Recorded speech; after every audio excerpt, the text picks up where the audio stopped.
Yo, dog, I heard you like boils, bogies, rotten pus, that you're kinda into those fevers, blisters, and weeping sores, that from your wounds, the fester, pores, that you just can't resist the urge to slurp that stuff up.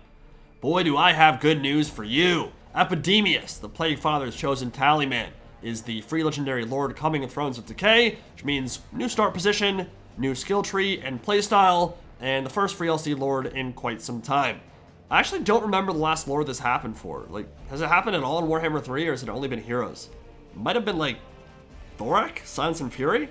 I actually don't remember last time, but anyway, he hasn't officially been unveiled yet, but Epidemius was shown in the trailer, helping the Khan in his siege of Nuln, and his portrait is looking especially putrid, so I figured it might be a good time to talk about his backstory a little bit, and how he might translate to Total War.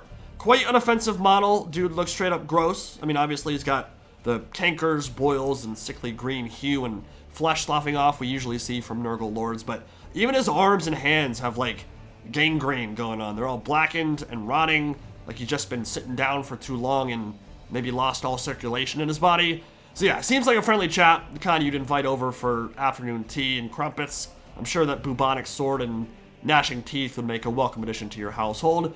But Epidemius is known as the Maggot King and the Reckoner of Mortality, a plague-bearer demon and herald of Nurgle who catalogs diseases for the Rotfather.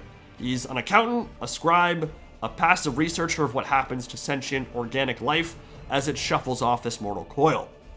Riding upon a palanquin throne, bordered aloft by a horde of Nurglings, Greasus, eat your heart out, you bitch. The lesser demons in his employ are actually quite a bit different than your standard happy-go-lucky Nurglings. They've been trained to stay deathly silent, lest they disturb their master and attract his wrath. And unlike the jovial frivolity that characterizes other elements of the faction, Epidemius is not a Kawhi Leonard. He is not a fun guy in any way, shape, or form. I'm a fun guy. He does not enjoy distraction. He is almost single-minded in his task, which is to do the endless paperwork of Papa Plague to make note of infection rates, casualties, symptoms, odors, coloration of discharge, every nasty intricacy you could think of, really anything that would matter to the Master Brewer, and then get that info back to him ASAP, which of course includes the more ephemeral stuff that demons are known for, like what happens to one's soul as they pass from Nurgle's diseases. Because remember, it's not just a physical ailment when it comes to Warhammer Plague. It takes the mind, body, and soul, essentially degrading and corroding your sense of self, who you were as a person, and taking all happiness from you. In some cases, to build you back up and fill you with a new sense of twisted hope and purpose, but in most cases, to watch you and your morality, your essence and being, and your family crumble away into a melted pile of pointless goo. And no one in the world, or the other world, the demonic world, knows how to read those signs better and distill that information into concrete data better than Epidemius, not even Kugath Plaguefather. So yeah, he's a huge freaking nerd, a lazy, fat, disgusting nerd, just like me, for real, for real. Now, he is not what I would consider an iconic character in any way, shape, or form. To the best of my knowledge, he only makes a handful of appearances in novels or lore blurbs. From the time he was introduced all the way to the final page of the last End Times book, the dude is really not mentioned very often, but probably the most famous story of his was his invasion of Nagaroth, where Malekith the Witch King requested Nurgle's help and then didn't pay his dues, so Epidemius was sent to collect and was ultimately denied because Malekith does not barter his soul. Big battle erupts, Dark Elves kill a bunch of demons. Malekith does this like 100 times in the lore. He kills Keeper of Secrets, he kills Great Unclean Ones, he kills Bloodthirsters, all kinds of greater demons come to his walls to collect. He always turns them away and slices them asunder. This time, his army kills a bunch of demons. Epidemius grows frustrated and bored, convinces the Witch King to make an alternative sacrifice, either involving Malekith's own Dark Elf troops or a bunch of slaves. I cannot remember exactly which one. But either way, they reach an accord, and the demons go on their merry way because they have more important things to worry about, like counting how many maggots are crawling around in their poops. So in many ways, he's a very logical free LC lord because he's just a herald on a palanquin, right? Something we already have in the game. And frankly, the dude is probably not going to be one of the coolest free LCs we've gotten in a game where Imric, Thorak, Rakarth, and Drycha exist. But I would love to be proven wrong here, and maybe we can come up with some ideas from his tabletop rules that would make his implementation into this trilogy a bit more exciting. Number 1, Epidemius is going to be a Plague Bearer Buff Lord type hero. Plague Bearers are, in my opinion anyway, a kind of bad unit. Exalted Plague Bearers are fine. They can be pretty good with their massive HP pool, high MD, and Death Head precursor volleys. But regular Plague Bearers are booty cheeks and not the good kind. Not the kind you want anywhere near your face. So you're going to make a Lord whose entire purpose is to lead armies of Plague Bearers, Plague Drones, Pox Riders, units that really aren't very good. Then you got to do something special with him, right? And I can see this going one of two ways.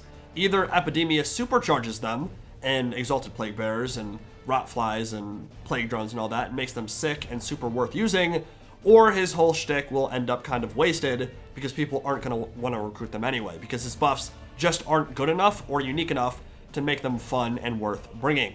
At the very least, it will be nice to get away from Nurgling spam like we had with Kugath, where it felt like you spammed 19 stacks of them for the entirety of your campaigns. That was very boring.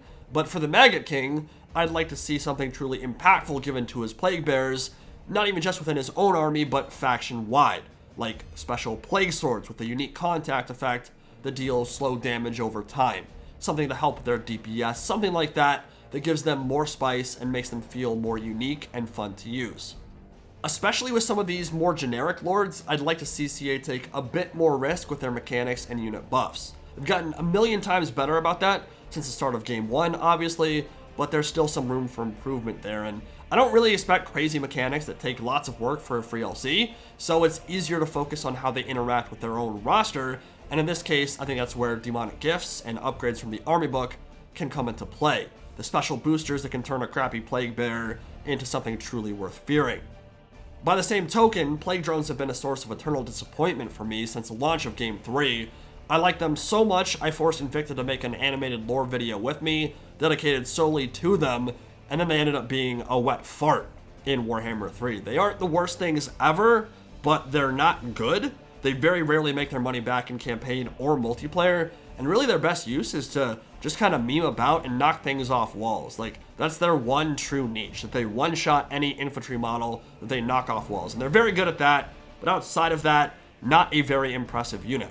Death's Head Plague Drones can snipe Keeper of Secrets and really high-value stuff like that, but the hitboxes are horrid, they can't disengage properly from anything ever, they die in droves to missiles or melee, and their charge bonus, for God knows what reason, is absurdly pathetic. 16 charge.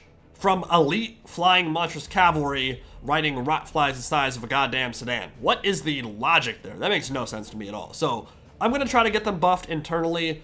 I think they should be a staple of the Nurgle roster because they have the potential to be really cool and unique with an archetype and role that really no other unit in the game has, as this very tanky and survivable monstrous cavalry unit that you can just throw into melee to hold back a horde and not really have to babysit them. And that's an archetype that no other flyer really serves, where they can deal significant charge and impact damage right off impact, but then kind of have middling killing power in melee. Not bad, but nothing crazy impressive. But then they can tank and survive for a really long time. Kind of the opposite of Bretonnian flyers like Hippos and Pegasus, and that's kind of what I always thought they should be, and they don't perform that role at all right now.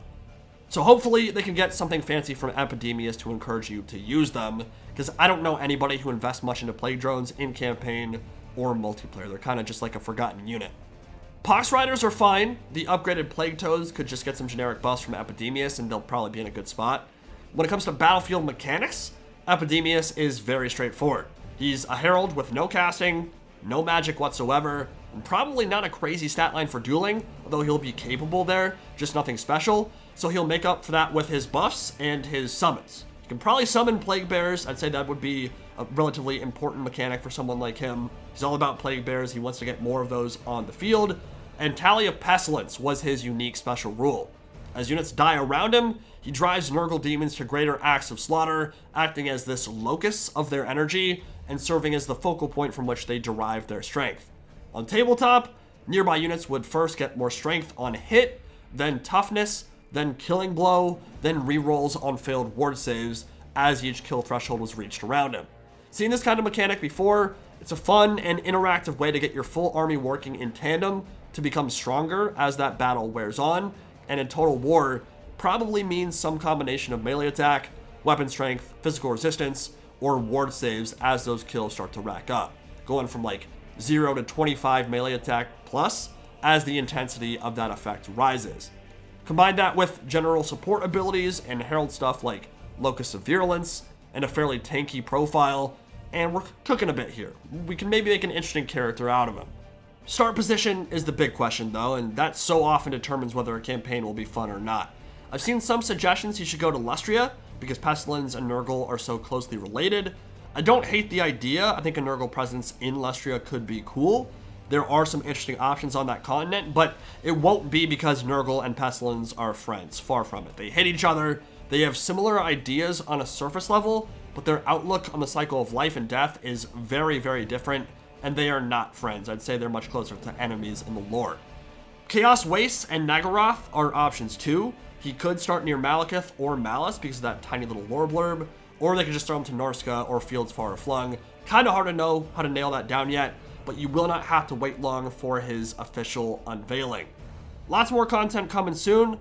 Hope y'all enjoyed, and I will see you all in the next one.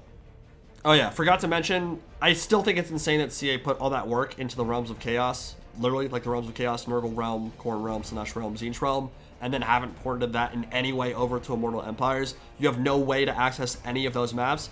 I think that is insane. They need, at some point here before the end of the trilogy, they have to add Realms of Chaos into Immortal Empires in some capacity. It needs to happen. I don't know how they'll do it. I don't know where they'll put it, but there has to be some kind of interaction there because it's way too cool to just be left in a single campaign. Goodbye.